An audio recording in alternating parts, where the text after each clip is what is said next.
Teman-teman, hari ini saya perjalanan turun dari Prigen menuju tempat tinggal di Surabaya. Nah, saya teringat di tahun 2005 hampir setiap hari saya melalui jalan di Prigen ini dengan menggunakan kendaraan bermotor. Suasananya dingin, sejuk, tetapi apa yang saya alami tentu saja bisnisnya saat itu mempengaruhi kesejukan hati saya. Kenapa demikian? Karena dulu waktu saya menekuni industri network marketing, belum menemukan satu pola yang betul-betul akan mampu membuat ledakan. Karena di industri network marketing, kita tidak lepas dari yang namanya kompetitor. Banyak sekali kompetitor yang ada di industri itu. Mulai dari produk yang lebih murah, marketing plan atau kompensasi yang lebih besar, ada juga karena ditemukanlah satu metode-metode yang waktu itu kami tidak mengerti dan belum kuasai. Variabel untuk sukses di bisnis manapun itu tentu saja tidak terdiri dari satu hal, tapi banyak faktor yang menyebabkan kita ini bisa gagal dan banyak faktor yang membuat sukses. Seringkali malah kegagalan seseorang hanya karena satu alasan sepele. Di industri network marketing problem tidak pernah lepas dari tiga hal, yaitu sikap, hubungan, dan masalah-masalah seputar finansial. Tetapi di era zaman sekarang, kita mengenal era new normal.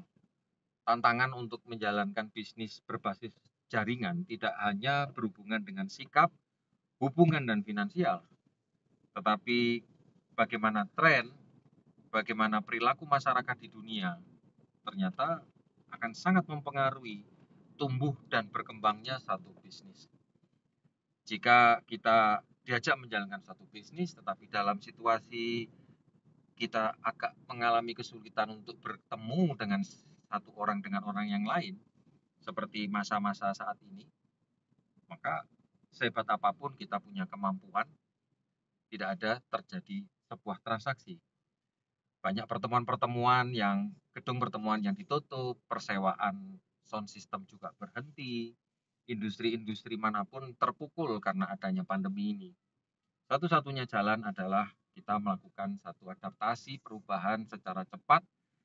Jika kita masih resisten terhadap situasi yang ada saat ini, maka kita sama saja sedang menggali kuburan untuk diri kita di dalam bisnis ini.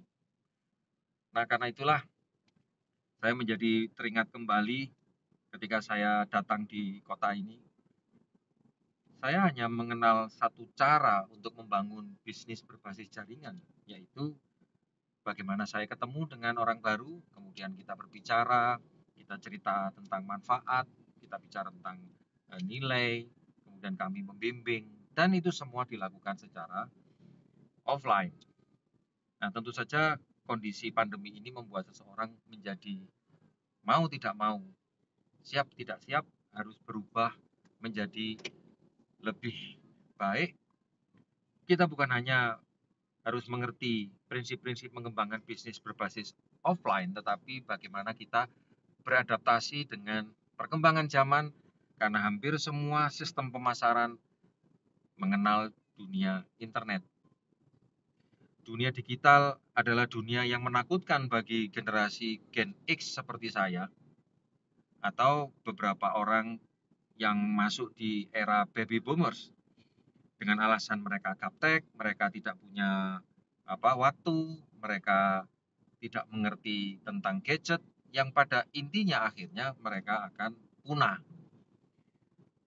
Karena itulah teman-teman yang sebaya dengan saya, yang terjadi adalah ada dua kelompok. Yang satu bertahan, yang satunya berkembang. Poin yang ingin saya sampaikan pada Anda pada sore hari ini adalah kita mau berubah ataukah resisten. Bisnis jaringan yang dulu pernah saya tekuni adalah bisnis yang membesarkan saya secara pribadi, di mana kita belajar Bangun network dari esensi dasar yang paling penting, yaitu sebuah kepercayaan. People join people. Bagaimana kita menjalin hubungan dengan seseorang yang saling percaya, saling menghargai, kita saling menyukai hal-hal yang positif yang kita miliki, maka network itu terbangun dengan baik. Rasa-rasanya dulu, kalau kita tidak suka dengan orang, kita tidak mau bergaul dengan orang, sangat sulit untuk menjalankan bisnis berbasis jaringan. Tapi tren itu sekarang sudah berubah. Meskipun Anda tidak memiliki network yang cukup luas, tetapi kita mau belajar, maka saya percaya cepat ataupun lambat network itu akan kita miliki pula. Tentu saja didukung oleh pengetahuan, oleh faktor-faktor yang lainnya. Nah, poin yang kedua yang ingin saya sampaikan pada sesi kali ini adalah tentang pentingnya kita memahami kita bekerja sama dengan siapa, kita bekerja dengan apa. Dulu pada waktu saya di industri network marketing atau yang kita kenal dengan multi level marketing, kita mengenal istilah menjadi seorang distributor. Distributor perusahaan. Nah, namanya distributor sebuah perusahaan, maka kita tidak akan bisa mendistribusikan sesuatu jika factory-nya atau pusatnya itu tidak berkembang. Jadi distributor itu sangat tergantung dari prinsipalnya, dari perusahaannya. Jadi kita seperti halnya di bisnis konvensional, kita bisa menyuplai sesuatu dengan baik manakala prinsipalnya tidak ada masalah. Prinsipalnya bermasalah, maka distributornya bermasalah. Nah, ketika saya masuk di industri ini, saya baru mulai menyadari bahwa kita tidak mengenal istilah agen di industri asuransi. Baru saya mendapatkan pencerahan pengertian agen asuransi itu adalah nama yang dikenal oleh perusahaan asuransi. Jadi, orang yang membantu perusahaan asuransi untuk memperkenalkan produknya melalui ketentuan perundang-undangan, dia disebut agen pemasaran atau tenaga pemasaran. Tetapi ketika kita masuk di industri asuransi yang terus-menerus mengalami satu perubahan zaman, bahwa Allianz sejak tahun 2014 merubah konsep kerjasamanya dari agensi sistem berubah menjadi bisnis sistem, maka definisi itu menjadi berubah. Bahwa yang memiliki bisnis asuransi adalah Allianz. Allianz lah yang mencetak polisnya, dia yang menyiapkan tenaga-tenaga pendukungnya, dia menyiapkan segala macam manajemen pengelolaan keuangannya. Nah, bagaimana dengan kita? Kita adalah partner. Kita adalah partner dari perusahaan keuangan yang terbesar nomor 2 di dunia di tahun 2020 ini. Yang kita tahu bahwa ada perusahaan asuransi yang besar sekali, bahkan lebih besar daripada Allianz, tetapi perusahaan ini memang tidak diperuntukkan untuk dikembangkan di negara-negara lain kecuali hanya di daratan China. Nah, sehingga saya bisa katakan, meskipun Allianz berada di rating kedua, tetapi karena Allianz ada di seluruh dunia, maka saya bisa sebut Allianz adalah perusahaan asuransi nomor 1 yang terbesar di dunia, karena dia bisa menjadi partner bisnis kita semua. Dan ini menjadi sangat penting sekali, karena kalau kita berbicara industri keuangan, ada beberapa lembaga keuangan yang diizinkan beroperasi di Indonesia ini. Yang pertama adalah perbankan, yang kedua reksadana, yang ketiga adalah pegadaian, yang keempat adalah asuransi, yang kelima adalah apa namanya apa itu, usaha keuangan yang legal di Indonesia itu yang kita kenal dengan leasing, ya.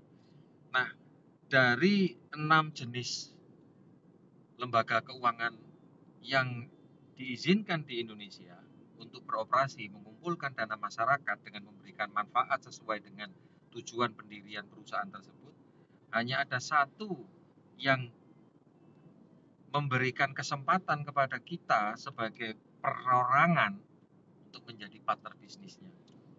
Bisakah Anda menjadi partner bisnis industri perbankan? Saya rasa tidak mungkin. Anda harus menjadi perusahaan terlebih dahulu untuk menjadi partner perbankan. Anda dalam dunia leasing pun juga sama, atau perusahaan fidusia. Anda tidak bisa secara perorangan. Karena kalau Anda perorangan, Anda disebut sebagai cuman makelar dan itu tidak kuat secara hukum. Saya bersyukur di industri keuangan, di asuransi inilah kita punya kesempatan untuk menjadi partner bisnis dan betul-betul menjadi partner bisnis. Artinya kontrak perjanjian kita itu tertulis hitam di atas putih bahwa perjanjian kerjasama tidak bisa dihentikan secara sepihak oleh pihak asuransi, kecuali jika kita melakukan kesalahan yang dinyatakan secara sah dan meyakinkan oleh peraturan perundang-undangan atau pihak hukum. Misalnya setelah kita menjadi partner bisnis perusahaan asuransi, kemudian kita salah melakukan menyampaikan informasinya sehingga terjadilah misselling, misleading, sehingga menimbulkan permasalahan hukum dan itu menjadi sebab kita berhenti sebagai partner bisnisnya. Tetapi selama Anda bekerjanya sesuai dengan ketentuan, meskipun Anda usianya sudah berhenti, perjanjian itu tidak serta-merta berhenti. Coba bandingkan jika Anda menjadi karyawan di sebuah perusahaan besar, meskipun Anda memiliki skill yang sangat baik, memiliki loyalitas yang tidak perlu lagi diragukan, tapi saat Anda memasuki usia 55 atau 65 tahun, maka dengan sangat terpaksa perjanjian kerja Anda dengan perusahaan tersebut harus berhenti. Dan atas berhentinya, apa yang sudah Anda bangun selama puluhan tahun, maka berhenti pula penghasilan kita. Nah, teman-teman, terkait dengan partner bisnis akan menjadi satu topik yang menarik di serial yang akan kita bahas di sesi-sesi ke depan. Bagaimana seharusnya menjadi seorang partner bisnis perusahaan nomor satu yang terbesar di dunia. Nah, saya percaya jika kita menjadi partner perusahaan raksasa, maka itu pun sesuai dengan penghasilan yang nantinya akan kita terima. Tawaran kompensasinya pun juga kelas dunia. Masa depannya pun juga masa depan yang bisa membuat kita itu tenang untuk menatap masa depan. Kita akan ikuti sesi-sesi berikutnya, pendalaman terobosan yang sudah dilakukan oleh Allianz untuk kita mempunyai financial freedom dan bukan hanya kebebasan keuangan saja, tetapi kita memiliki yang namanya automatical income meskipun kita sudah tidak ada lagi di dunia ini. Mudah-mudahan informasi ini berharga. Sampai ketemu di sesi kita selanjutnya.